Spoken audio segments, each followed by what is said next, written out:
Waliposema mama ni mama, hawakumaanisha mama mwonevu, mnyanyasaji na mkatili.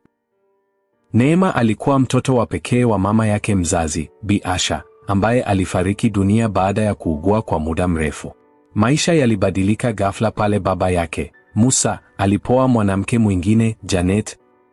Mwanamke mrembo kwa sura lakini mwenye moyo wa giza. Siku ya kwanza tu kuingia nyumbani, Janet alimtazama Neema kama kikwazo. Macho yake yalionyesha wivu usioelezeka, kana kwamba Neema alikuwa tishio kwa nafasi yake.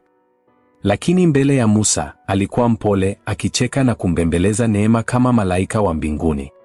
Neema, mtoto mzuri sana huyu, alisema kwa sauti ya kimapenzi mbele ya baba.